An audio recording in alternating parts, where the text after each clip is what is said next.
Assalamualaikum warahmatullahi wabarakatuh. Selamat sore pemirsa, saya Teguh Wisnu. Dan saya Zizi Syahab. Kita kembali bertemu dalam acara Berita Islami Masa Kini. Alhamdulillah hari ini kita insya Allah bersama-sama ya, kita akan menggali ilmu di Berita Islami Masa Kini.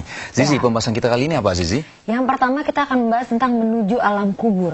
Menuju alam kubur, maksudnya kita hidup di alam kubur atau menujunya? Menujunya, dan selain itu kita juga membahas tentang tata cara pemakaman terunik di dunia. Oke, menarik. Tapi juga ada tata cara pemakaman menurut Islam. Oh, itu harus ya? Iya. Benar sekali. Mau langsung lihat aja? Ayo kita lihat. Ini dia.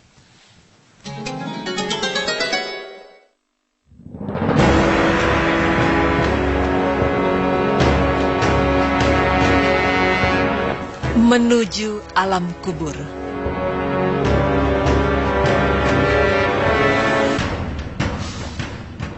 Tak seorang pun yang dapat menghindari kematian. Baik orang itu kaya atau miskin, berpangkat atau tidak, semua akan mati. Manusia pun tidak dapat lari dari kematian. Walaupun ia berlindung di dalam benteng yang kokoh, ia tidak akan mampu menolak kematian.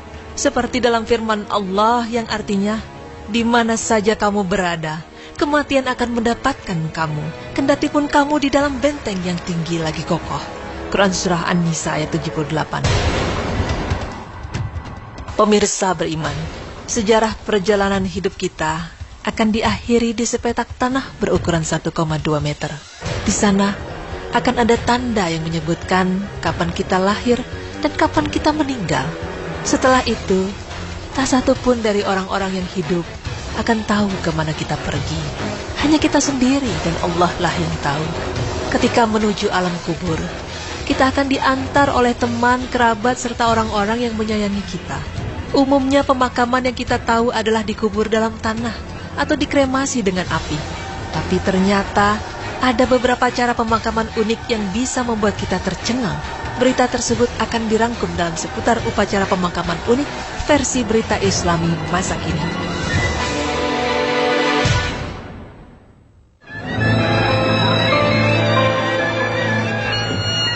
Upacara pemakaman pertama yang merupakan upacara terunik adalah Famadihana yang dilakukan oleh warga suku bangsa Malagasy di Madagaskar.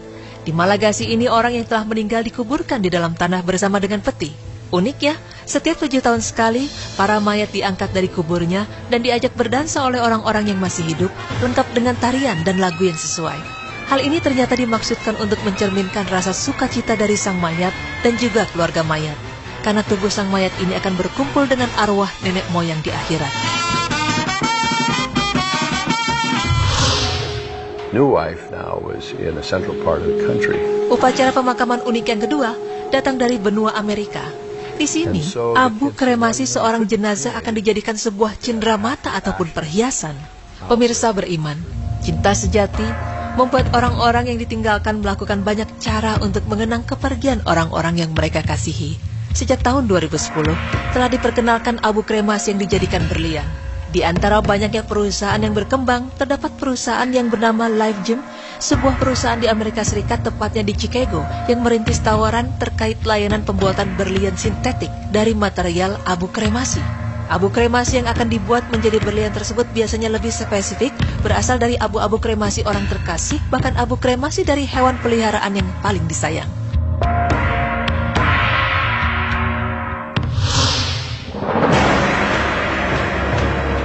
Di India, ada sebuah ritual pemakaman yang tidak hanya unik namun juga cukup mengerikan. Ritual pemakaman ini disebut dengan exposure, sebuah kepercayaan bernama Zoroastrianisme. Di kota Mumbai, India, percaya setelah mati, jenazah hanya akan mencemarkan lingkungan. Mereka tidak mengkremasi atau menguburkan jenazah sebab dipercaya mencemari unsur sakral, yaitu api dan bumi. Mereka menyimpan mayat di atas menara buatan yang diberi nama Tower of Silence atau menara bisu dan membiarkan tubuh meninggal itu dimakan burung pemakan bangkai. Namun hal ini banyak menarik perhatian dan juga kontroversi karena banyak memberi dampak buruk bagi rakyat. Dilihat dari bentuk mayat yang mengerikan dan juga baunya yang sangat menyengat.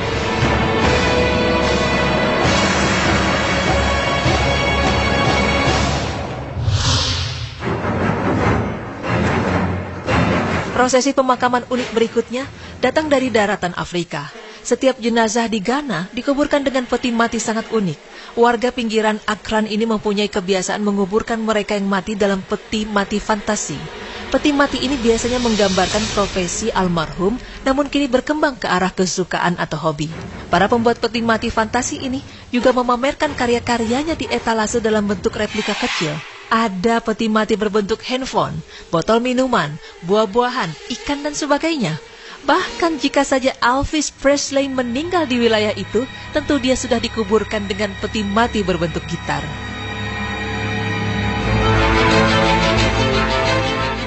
Pemirsa beriman, ajaran Islam merupakan ajaran yang indah dan sempurna.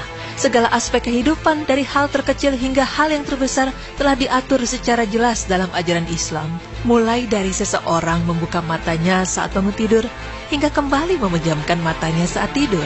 Semua juga telah diatur adab-adabnya dalam ajaran Islam. Termasuk di dalam kesempurnaan Islam tersebut adalah bahwa telah diatur pula tata cara penguburan atau pemakaman seorang muslim. Sebelum menguburkan jenazah, terdapat adab-adab yang harus dilakukan, mulai dari memandikan jenazah, mengkafani, hingga mensolati jenazah. Jika telah melakukan adab-adab tersebut, maka jenazah harus segera dikuburkan. Yang perlu kita ingat, dalam hadis riwayat Muslim 831 telah dijelaskan bahwa di dalam Islam terdapat 3 waktu yang terlarang untuk menguburkan jenazah. 3 waktu tersebut yaitu ketika matahari terbit hingga ia agak meninggi, saat matahari tepat berada di pertengahan langit hingga ia telah condong ke barat, dan saat matahari hampir terbenam hingga ia terbenam sempurna. Pemirsa, dalam mengantarkan jenazah ke pemakaman, disunahkan untuk membawa jenazah dengan usungan jenazah yang dipanggul di atas pundak dari keempat sudut usungan. Disunahkan pula untuk menyegerakan mengusungnya ke pemakaman tanpa harus tergesa-gesa. Bagi para pengiring, boleh berjalan di depan jenazah, di belakangnya, di samping kanan atau kirinya. Semua cara ada tuntunannya dalam sunnah Nabi. Para pengiring tidak diperkenankan untuk duduk sebelum jenazah diletakkan, sebab Rasulullah SAW telah melarangnya, seperti dalam sebuah hadis yang artinya, Abu Sa'id berkata, Rasulullah SAW bersabda, jika kalian mengikuti jenazah, maka janganlah kalian duduk hingga jenazah itu diletakkan. Hadis riwayat Muslim. Disunahkan mendalamkan lubang kubur agar jasad si mayit terjaga dari jangkauan binatang buas dan agar baunya tidak merebak keluar. Petugas yang memasukkan jenazah ke lubang kubur hendaklah mengucapkan Bismillah wa ala millati Rasulillahi, yang artinya dengan menyebut asma Allah dan berjalan di atas milah Rasulullah SAW. Pada saat meletakkan jenazah, disunahkan membaringkan jenazah dengan bertumpu pada sisi kanan jasadnya dalam posisi miring dan menghadap kiblat sambil dilepas tali-talinya selain tali kepala dan kedua kaki. Tidak perlu meletakkan bantalan dari tanah ataupun batu di bawah kepalanya, sebab tidak ada dalil sahih yang menyebutkannya, dan tidak perlu menyingkap wajahnya kecuali bila si mayit meninggal dunia saat mengenakan kain ihram sebagaimana yang telah dijelaskan. Maka setelah itu rongga liang lahat tersebut ditutup dengan batu bata atau papan kayu di atasnya, lalu sela-sela papan kayu itu ditutup dengan tanah liat agar menghalangi sesuatu yang masuk sekaligus menguatkannya. Disunahkan bagi para pengiring untuk menabur 3 genggaman tanah ke dalam liang kubur setelah jenazah diletakkan di dalamnya. Demikianlah yang dilakukan Rasulullah SAW. Setelah itu ditumpahkan atau diuruk tanah ke atas jenazah tersebut hingga menjadi gundukan seperti punuk unta, sebagaimana dijelaskan dalam hadis yang artinya, hendaklah meninggalkan makam kira-kira sejengkal sebagai tanda agar tidak dilanggar kehormatannya. Dibuat gundukan seperti punuk unta, demikianlah bentuk makam Rasulullah SAW. Hadis riwayat Bukhari. Setelah itu, pada gundukan makam tersebut ditaburi dengan batu kerikil sebagai tanda sebuah makam dan diperciki air. Lalu diletakkan batu pada makam bagian kepalanya agar mudah dikenali. Kemudian pengiring jenazah mendoakan keteguhan bagi si mayit agar si mayit dapat teguh dan lantang hatinya saat menerima pertanyaan di alam kubur. Karena saat itu ruhnya dikembalikan dan ia ditanya di dalam kuburnya.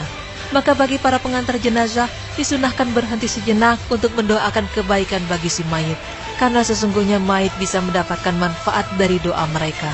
Wallahu a'lam bishawab.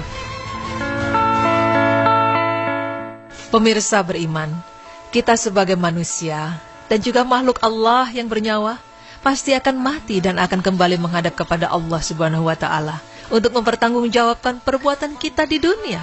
Semoga dengan selalu mengingat kematian, kita dapat selalu ingat kepada Allah, sehingga kita dapat mengontrol segala akhlak kita, baik itu lisan maupun perbuatan. Karena sewaktu-waktu, kita pasti akan menghadapi ajal dan kembali kepada Allah Azza wa Jalla.